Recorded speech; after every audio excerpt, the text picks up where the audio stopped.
Hi అండి. Government ఉద్యోగాలన్నా లేకపోతే గవర్నమెంట్లో ప్రజాప్రతినిధులన్నా అందరికీ కూడాను బాగా లోకువైపోయింది. ఎందుకంటే డబ్బులు డబ్బులు డబ్బులు, ఎంత డబ్బులు! ఈ డబ్బు ఆశ మామూలు ఆశ కాదు. ప్రజా జీవితం అంతా ముక్కలు ముక్కలైపోతున్నది. ఎంతెంతో ధరలన్నీ మండిపోతున్నాయి. ప్రజలు జీవితం విచ్ఛిన్నమైపోతున్నది ఒక పక్కన. కానీ ఏంటంటే ఈ జడ్జిలు లేకపోతే ఈ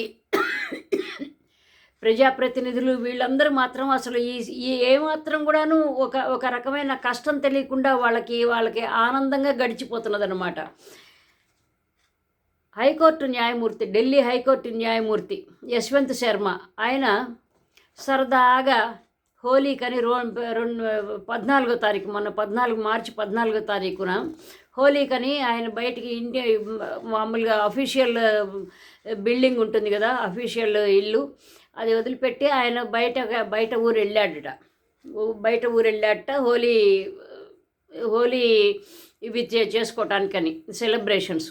ఈయన గారికి మరి తక్కువ అంతే. ఏంటంటే ఉద్యోగాలు చేసుకుంటూ ఉంటారు, వీళ్ళకి ఏది కూడా తక్కువ కాకూడదండి. ఇంకొకటి ఏంటంటే అసలు ఇళ్లల్లో నౌకర్లు చాకర్లు తక్కువ కాకూడదు, వీళ్ళకి ఫెసిలిటీస్ తక్కువ కాకూడదు, వీళ్ళకి వాహనాలు తక్కువ కాకూడదు, వాహనాల్లో బ్రాండ్లు తక్కువ కాకూడదు, అన్నీ కాకూడదు. మళ్ళీ ఏంటంటే ఎక్కడ వేసిన గొంగళి అక్కడే ఉంటుంది. మామూలు ప్రజలకి సేవ చేయడానికి వీళ్ళు జడ్జిలుగా వస్తారు. జడ్జిలు అంటే పైనుంచి దిగి వచ్చిన దేవుళ్ళు కాదు కదా, వాళ్ళు జీతాలకి ఉద్యోగాలు చేసేవాళ్ళు, కానీ ఒప్పుకోరనమాట.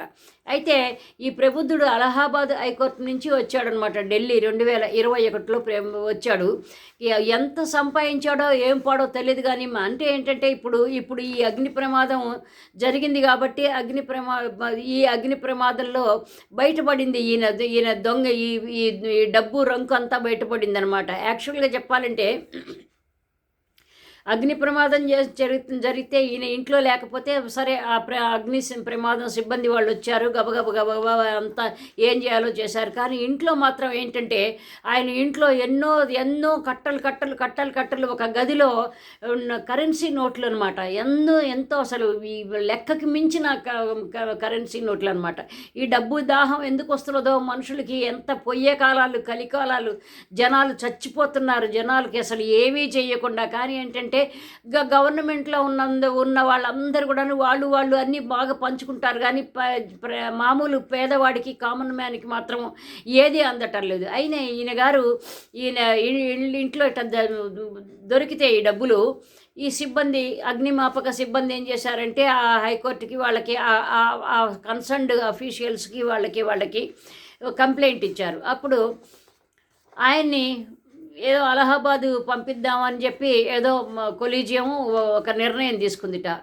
అంటే అలహాబాద్ వెళ్ళినా ఏం చేసినా కానీ ఇప్పుడు ఆయన ఏం పని చేశాడో ఆ పని చేసిన దానికి ఆయనకు శిక్ష ఏం పడదు కదా. అలహాబాద్ వెళ్తే అయిపోయింది, అది శిక్ష అయిపోతుందా? అక్కడ కూడా సాగిస్తాడు, ఇదే తంతు సాగిస్తాడు. డబ్బులు ఎంతంత కొల్లగొడుతున్నాడో మరి ఈ డబ్బులు బట్టి తెలుస్తున్నది. యశ్వంత్ శర్మ అనే ఈ జడ్జి ముసుగులో, ఈ నల్ల ముసుగులో ఎంతంత సంపాదించాడు అనేది. అయితే తర్వాత ఇదేంటి అలహాబాద్ పంపించడం ఏంటి, ఆయన్ని ఇది చేయటం ఏంటి, అక్కడ ఆయన్ని ట్రాన్స్ఫర్ చేయటం ఏంటి అని సిజిఐ గారు, సంజీవ్ ఖన్నా గారు కొంచెం ఆయనకి సీరియస్గా తీసుకున్నట్ట. అయితే ఆయన నేతృత్వంలో ఉన్న 5 సభ్యులు మాత్రం ఏం చేశారంటే ఈయన రాజీనామా చేస్తే బెటరు, రాజీనామా చేయాల్సిన అవసరం ఉంది అని అనుకున్నారట. ఒకవేళ గనక ఆయన రాజీనామా చేయకపోతే గనక ఆయన్ని ఇంకొక రకంగాను ఆయన ఇంటర్నల్గా దర్యాప్తు, అంటే ఏంటంటే సిజిఐలు వీళ్ళు సిజిఐ కాదండి, ఈ జస్టిసు, ఈ న్యాయశాస్త్రానికి సంబంధించిన వాళ్ళ దగ్గర ఏదన్నా ఇలాంటి లొసుగులు ఉన్నా కానీ ఏంటంటే ఏదన్నా ఒక వాళ్ళ మీద ఒక రకమైన కంప్లైంట్ వచ్చినా, లేకపోతే వీళ్ళ మీద ఒక అభియోగాలు జరిగినా కానీ మామూలు మన ప్రజలకి జరిగినట్టుగాను పబ్లిక్గా దర్యాప్తు జరగదు. ఇంటర్నల్ దర్యాప్తు అంటారు. మరి వాళ్ళు ఎందుకు ఇంటర్నల్ ఎందుకు రాష్ట్రంగా అంటే దొంగతనం చేయొచ్చు, కానీ ఇంటర్నల్గానే వాళ్ళల్లో వాళ్ళు జనాలకి తెలియకూడదు అనమాట. అయితే ఇంటర్నల్ దర్యాప్తు చేసే అవకాశం ఉంది ఒకవేళ రాజీనామా చేయకపోతే అనేది. చేసేదేముంది, పోనీ పోనీ అంతగా రాజీనామా చేయకపోతే ఇంటర్నల్ దర్యాప్తులో కూడాను ఏది తేలిందా తేలకపోతే గనక పార్లమెంట్కి పంపిస్తారు. పార్లమెంట్ మాత్రం ఏం చేస్తుంది, అక్కడ మాత్రం ఏముంది, అందరూ చేసే పనే ఇదే కదా. ఇప్పుడు ఈ ఒక్కడినే మాత్రం ఎందుకు ఎందుకు శిక్షిస్తుంది ఏ గవర్నమెంట్ అయినా మాత్రం. కాబట్టి ఏంటంటే ఈయన మాత్రము మళ్ళీ అలహాబాద్ హైకోర్టుకి వెళ్తే అక్కడ కూడా మళ్ళీ బాగానే చాప చుట్టేసినట్టుగా చుట్టేస్తాడు, డబ్బులన్నీ చుట్టేస్తాడు. ప్రతి చోట ప్రతి కేసులోనూ డబ్బులు లంచాలు ముడుతూనే ఉంటాయన్నమాట. ఒకప్పుడు ఇదే ఒక రకమైన అభియోగం జరిగింది సిజేఐ అవబోయే ఎన్వి రమణ మీద. అప్పుడు ఏం చేశారంటే అదే జగన్మోహన్ రెడ్డి ఇచ్చిన కంప్లైంట్ వల్ల ఇంటర్నల్ దర్యాప్తు అన్నారు. ఏం జరిగిందో ఏంటో మన ఎవ్వరికీ తెలియదు. అదేంటే వెబ్సైట్లో పెట్టాము అది ఇది అన్నారు కానీ ఎవ్వరికీ ఏం తెలియదు. కానీ ఏంటంటే చివరికి ఏమైందంటే ఆయన సిజేఐ కానీ వచ్చేసేసాడు. కానీ ఏం జరిగిందంటే మామూలు కామన్ మ్యాన్కి ఏం జరగలేదు. ఇంత గోల చేశాడు, ఇంత ఆగం జరిగింది. జగన్మోహన్ రెడ్డి ఇన్ని ఆయన మీద అభియోగాలు చెప్పాడు, మోపాడు. మరి ఏం జరిగింది అంటే ఏం జరగలేదు. అట్లాగే ఇప్పుడు రేపు ఈ ఇంటర్నల్ దర్యాప్తు అంటారు, ఏం జరుగుతుంది ఏం లేదు, మనకేం చెప్పరు. కానీ ఏంటంటే ఇవి ఇట్లా జరుగుతూనే ఉంటాయి ఒకదాని తర్వాత ఒకటి, మనకేం చెప్పరు. కానీ ఏంటంటే వీళ్ళందరూ సంఘంలో పెద్ద మనుషులు చాలా, ఎందుకంటే ఒక రకమైన పవిత్రమైన న్యాయస్థానంలో కూర్చున్నారు కాబట్టి, న్యాయదేవత కూర్చునే కుర్చీలలో కూర్చున్నారు కాబట్టి వీళ్ళందరూ కూడాను న్యాయమూర్తులు, ధర్మమూర్తులు. వీళ్ళని ఎవ్వరు ఏమనకూడదండి.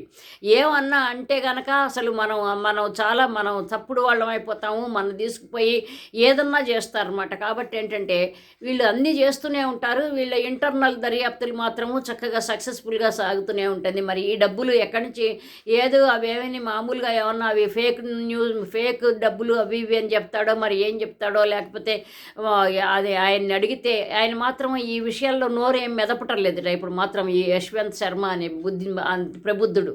కాబట్టి ఎందుకు ఇంత మాట్లాడాల్సి వస్తుందంటే జరిగేవన్నీ జరిగిపోతున్నాయి. ఇది ఒకటి అర బయటకు వస్తూ ఉంటాయి. పెద్ద మనుషుల ముసుగులో చలామణి అయ్యే గొప్ప వీళ్ళందరూ కూడా ఏంటంటే చివరికి ఏమీ జరగదు. వార్తల్లో 2 రోజులు 3 రోజులు ఉంటారు వీళ్ళు, తర్వాత ఏదో పక్కకి వెళ్ళిపోతుంది న్యూస్. అందరూ చాలామంది వీళ్ళని కాపాడే పెద్ద మనుషులు చాలామంది ఉంటారు. కాబట్టి మనం మాత్రం క్షోభ, మనకి గుండె క్షోభ, గొంతు క్షోభ, నోటి క్షోభ తప్ప ఇంకా వేరే ఏమీ ఉండదన్నమాట. సో అదండి, ఇంకొక మంచి టాపిక్తో మళ్ళీ కలుద్దాం. బై అండి, లవ్ యూ ఆల్, బై.